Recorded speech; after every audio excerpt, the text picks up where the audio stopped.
Hello, welcome to my channel Chauhan's Mathematica.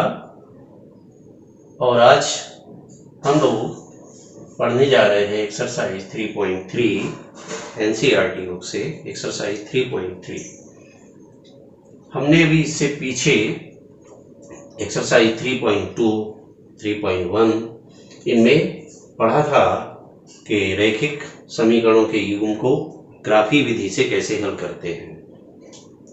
अब दो विधियां बताई गई थी पीछे, जिनमें बीजगणितीय विधि और ग्राफी विधि। तो ग्राफी विधि को हमने पढ़ लिया है, अब हम बीजगणितीय विधियों की बात करते हैं।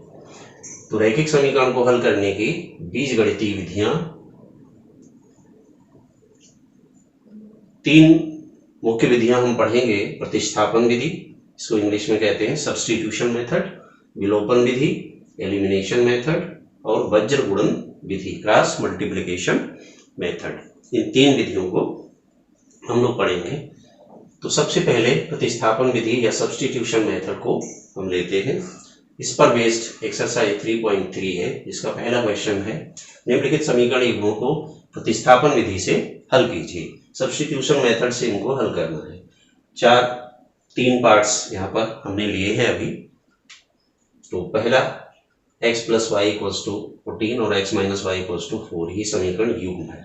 अब यहाँ प्रतिस्थापन का अर्थ क्या है, प्रतिस्थापन या सब्स्टिट्यूशन का क्या अर्थ है। सब्स्टिट्यूशन या प्रतिस्थापन का अर्थ है कि किसी के स्थान पर किसी दूसरे को रख देना, किसी के स्थान पर किसी दूसरे को स्थान दे देना, वो कहलाता है प्रतिस्थापन। जैसे सभी बच्चे लाइन में खड़े हुए हैं और हमने किसी एक बच्चे अमित के स्थान पर मोहित को खड़ा कर दिया, तो यहाँ क्या कहेंगे हम, अमित को मोहित से प्रतिस्थापित कर दिया। कि अमित के स्थान पर कौन आ गया, मोहित आ गया। तो यहाँ प्रतिस्थापन हो गया अमित का मोहित से। तो इसी प्रकार से यहाँ इस विधि को हल करने में भी हम यदि x के स्थान पर y के पदों में कोई मान रख दें या y के स्थान पर x के पदों में रख दिया जाए, तो वो प्रतिस्थापन कहलाएगा। देखते हैं कैसे इसको हल करते हैं। तो first part x plus Y equals to 14, equation number 1 है। x minus Y equals to 4, ये इक्वेशन नंबर 2। ये दो इक्वेशन है हमारे पास, 1 एंड 2 हमने इनको नंबर दे दिया है। तो अब हम चाहे फर्स्ट इक्वेशन से x अथवा y का मान सेकेंड में रख दें या सेकेंड से फर्स्ट में रख सकते हैं, ये हमारी चॉइस पर है। तो सपोज करिए कि हमने समीकरण 2 से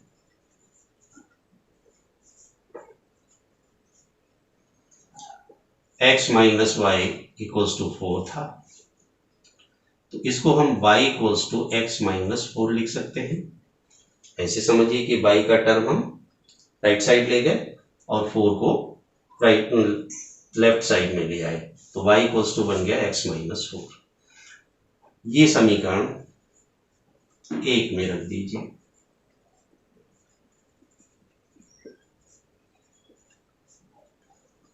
समीकरण 1 में इसको रख देंगे तो समीकरण 1 हमारा क्या था, x प्लस वाई, और y की जगह minus x minus 4 equals to 14, तो 2x equals to 14 plus 4, 2x equals to 18, so x equals to 18/2, that is 9, x equals to 9 आ गया हमारा।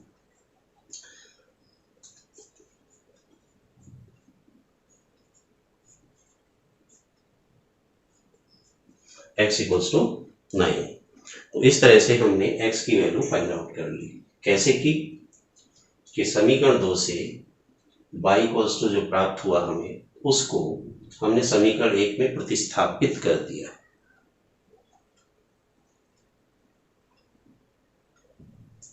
समीकरण 1 में प्रतिस्थापित ही लिख दीजिए वर्ड, प्रतिस्थापित करने पर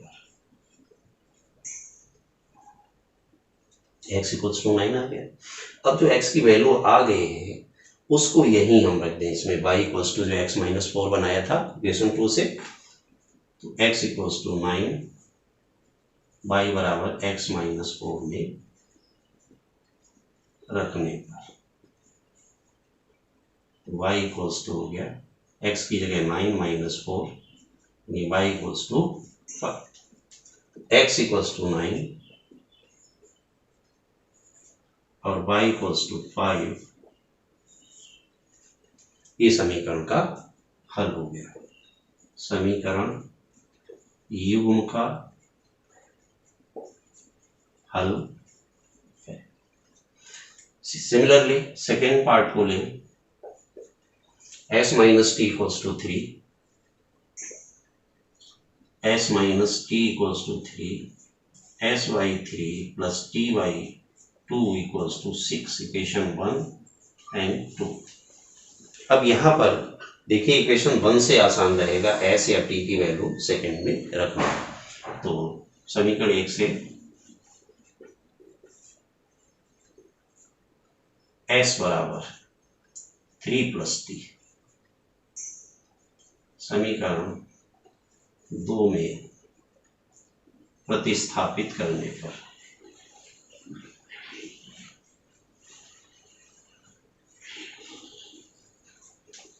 क्या किया, समीकरण 1 से s इक्वल्स टू क्या लिख सकते हैं हम, 3 प्लस 2 टी, वो समीकरण 2 में प्रतिस्थापित कर दिया। यानी समीकरण 2 में s के स्थान पर क्या रख देंगे, 3 प्लस टी।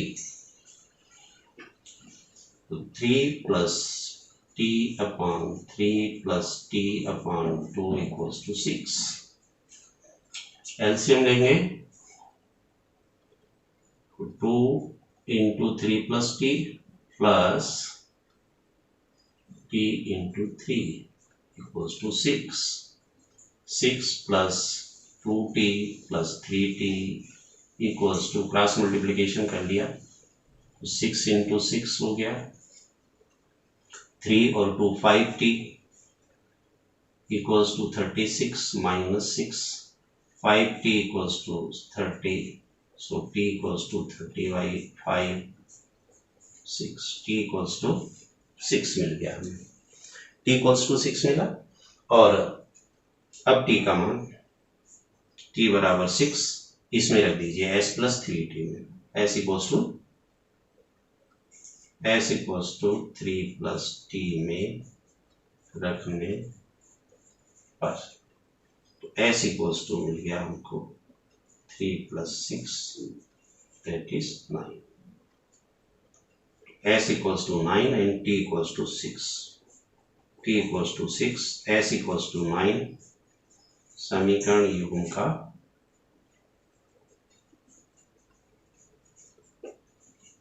हल है।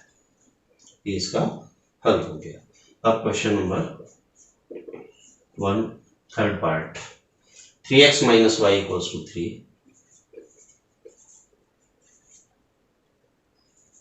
and 9x minus 3y equals to 9।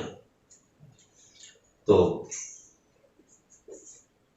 Equation first से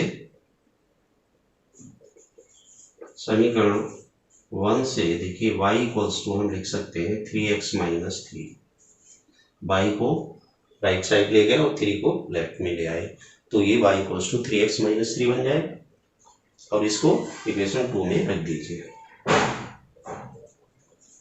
समीकरण 2 में प्रतिस्थापित करने, इसको प्रतिस्थापित किया तो 9x minus 3 into 3x minus 3 equals to 9, 9x minus 9x plus 9 equals to 9, 9x cancelled out, 9 equals to 9 मिला हमें। यह तो वेरिएबल ही समाप्त हो गया है, वेरिएबल ही नहीं बचा, 9 इक्वल्स टू 9, बट जो 9 इक्वल्स टू 9 मिला है ये सत्य है।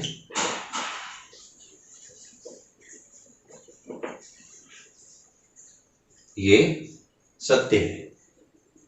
तो चूंकि यहाँ पर वेरिएबल ही खत्म हो गया है तो हम इसकी x अथवा y की वैल्यू पर्टिकुलरली कोई नहीं निकाल सकते हैं। और ध्यान से अगर देखें हम तो यहाँ पर देखिए a1/a2 3/9 1/3 b1/b2 -1/-3 = 1/3 और c1/c2 की बात करें ये -3/-9 ये भी 1/3। तीनों इक्वल आ रहे हैं, a1/a2 b1/b2 c1/c2 तीनों इक्वल हैं।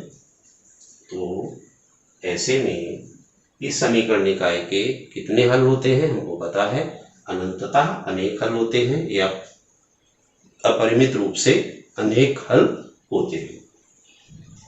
इसलिए इस समीकरण निकाय के अनंततः अनेक हल होंगे।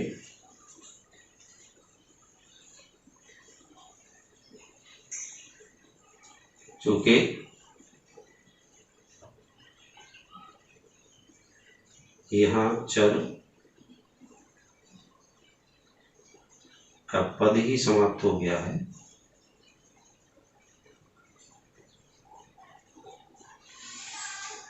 इसलिए इस समीकरण निकाय या समीकरण युग्म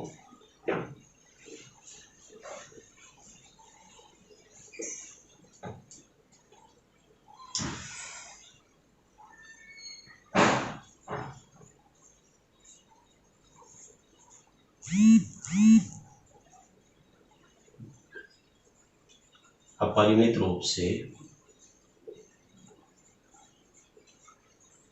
अनेक हल होंगे, अनेक हल होंगे,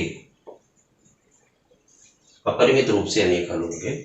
तो इनको तो एक एक करके निकाला नहीं जा सकता है, इतना ही इसको लिख देंगे। क्योंकि यहाँ पर जब हमने इसको रखा है इसमें तो x की वैल्यू आने के बजाय एक रिलेशन आ गया 9 = 9 और 9 = 9 सत्य है। तो जब ये सत्य है तो इट मीन्स हमारी इक्वेशंस तो ठीक है, इसलिए इनके अनंततः अनेक हल होंगे। और हमने साथ में ये भी दिखा दीजिए कि चूंकि a1/a2 b1/b2 और c1/c2 यहाँ बराबर हो रहा है,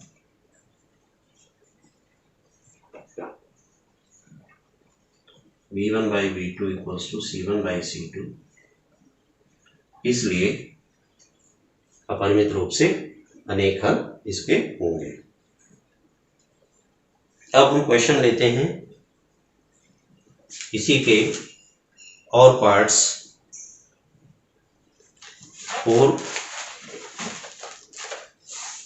fourth part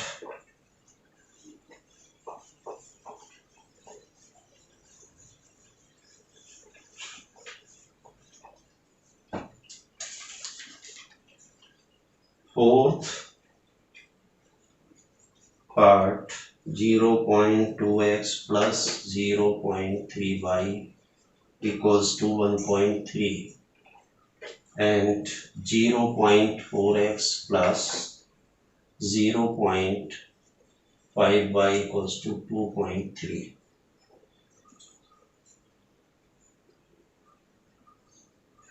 Fifth part √2x plus √3y equals to 0 and √3x minus √8y equals to 0.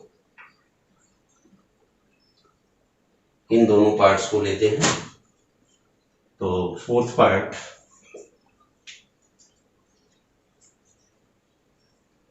(0.2x plus 0.3y equals to 1.3 and 0.4x plus 0.5y equals to 2.3. Equation 1 and 2। Equation 1 से x या y की value को दूसरे चर के पदों में लिख करके और सेकेंड में प्रतिस्थापित कर देंगे। तो हम मान लीजिए हमने किया समीकरण 1 से 0.3y equals to 1.3 minus 0.2x, यही बनेगा। इसको यहां रखा और इसे टर्म को इधर लाए। समीकरण 2 में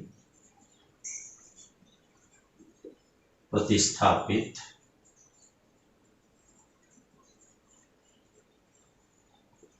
करने पर 0.4x प्लस 0.5y इंटू, और यहां से y इक्वल्स टू जब लिखेंगे तो अपान में 0.3 आ जाएगा।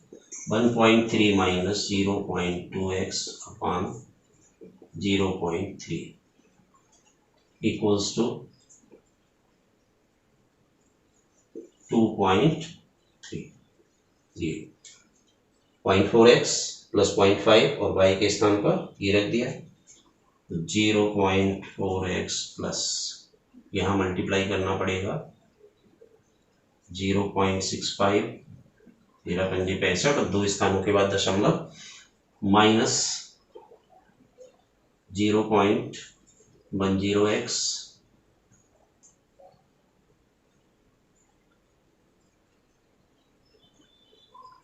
Upon 0.3 equals to 2.3।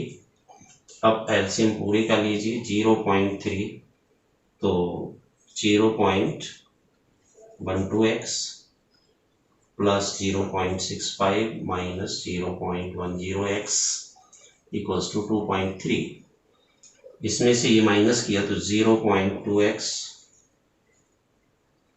Plus 0.65 equals to, cross multiplication कर दिया तो इसको मल्टीप्लाई करेंगे 0.69, 0.2x इक्वल्स टू 0.69 माइनस 0.65 आएगा, 0.2x equals two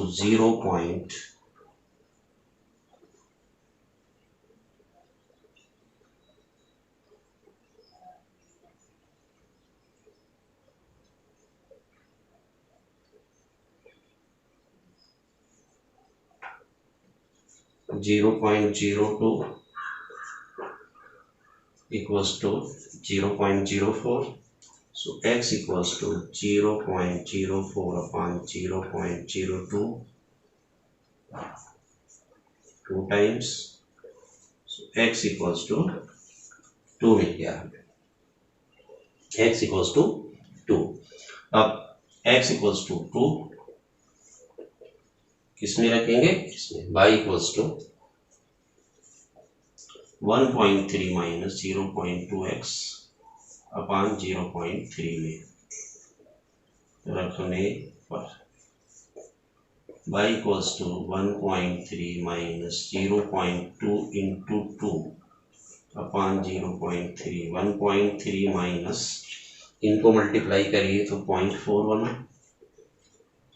upon 0.3, 0.9 upon 0.3, y equals to 3 and x equals to 2। ये इसका सॉल्यूशन हो गया फोर्थ पार्ट। अब फोर्थ पार्ट हो गया हमारा, अब हम फिफ्थ पार्ट को लेते हैं। √2x plus √3y equals to 0 and √3x minus √8y equals to 0।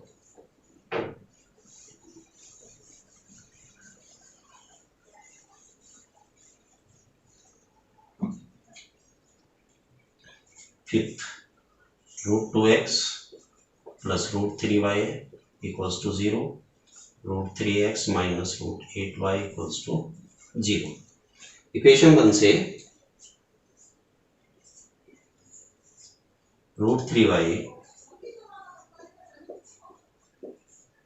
Equals to minus √2x या y equals to minus √2 upon √3 into x समीकरण 2 में प्रतिस्थापित करने पर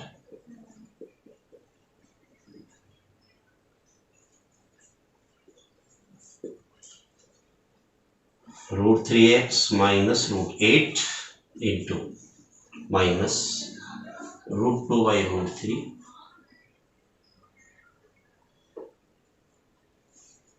y की जगह पर रख दिया into x equals to 0।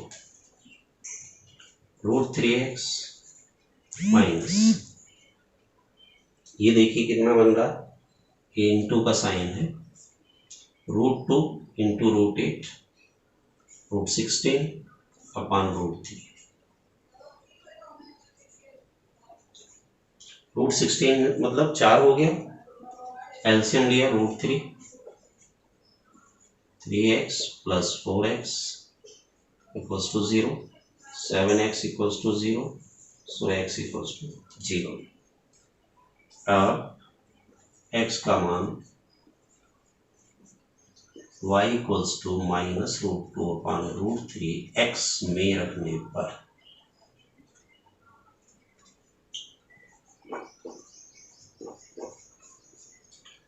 y equals to -√2 upon √3 into, और x की वैल्यू कितने आई है 0, तो equals to 0 हो गया। So y equals to 0 and x equals to 0 is the solution of the pair of equations given in part 5th। तो इस तरह से ये भी सॉल्व हो गया। अब क्वेश्चन का एक पार्ट बचता है, पार्ट 6th, तो जल्दी से उसको भी हल कर लेते हैं। पार्ट 6th को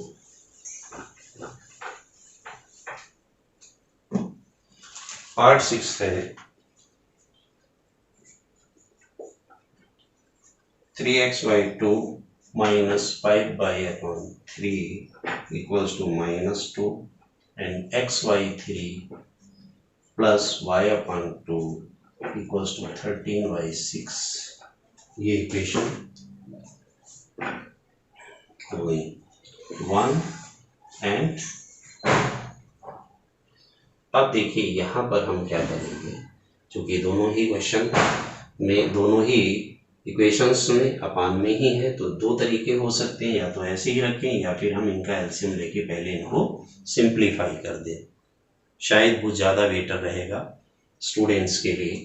तो क्या करते हैं, 3x/2 minus 5y/3 equals to -2, LCM लिया 6, 9x minus 10y equals to -2, so 9x minus 10y equals to -12। ये इक्वेशन 1 थी। अब यहाँ से हम y की वैल्यू निकाल देते हैं, तो 10y equals to 9x minus 12 plus 12 हो जाएगा, y को उधर ले गए, so y equals to 9x plus 12 upon 10 लिया गया, y equals to। अब ये वैल्यू हम इक्वेशन सेकेंड में रख दें, को समीकरण 2 में प्रतिस्थापित करने पर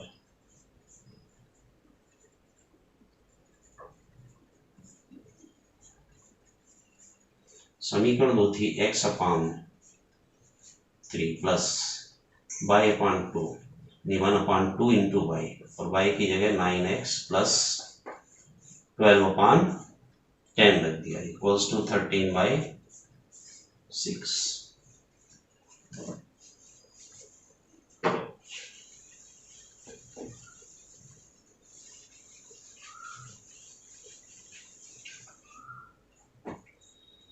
यहाँ तक clear. x/3 plus 9x plus 12/20 equals to 13/6। 3 और 20 का एलसीएम ले लिया,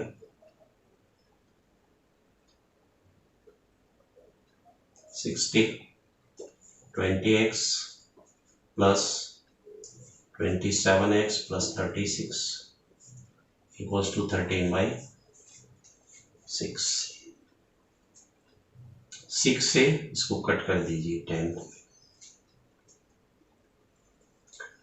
ये देखिए कितना बन गया, 47x plus 36 equals to 130, 10 into 13, so 47x equals to 130 minus 36 which is 94, so x equals to 94 upon 47 equals to 2, x की वैल्यू आ गई, x इक्वल्स टू 2 अब मिल गया हमें।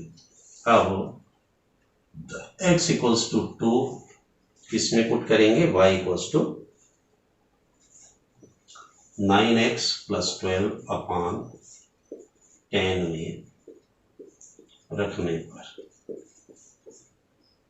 y equals to 9 into 2 plus 12 upon 10, 18 plus 12 upon 10, 30 by 10 equals to 3. So y equals to 3 and x equals to 2 and y equals to 3. ये समीकरण का हल है।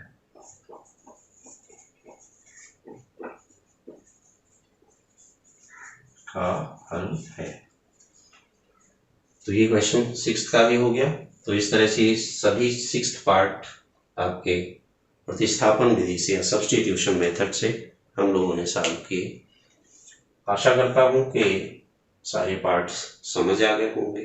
प्रतिस्थापन विधि से अभी आगे और बहुत सारे क्वेश्चंस होंगे, इबारती प्रश्न होंगे, लैंग्वेज प्रॉब्लम्स होंगी, जिनको हमें इसी मेथड से, सब्स्टिट्यूशन मेथड से ही सॉल्व करना है। फिर एक एक करके अगली विधियां आएंगी, विलोपन विधि या एलिमिनेशन विधि पर एक्सरसाइज होगी और क्रॉस मल्टीप्लिकेशन मेथड पर भी होगी। तो थैंक यू, आज के लिए इतना ही। नेक्स्ट वीडियो में फिर मिलते हैं, तब तक के लिए बाय।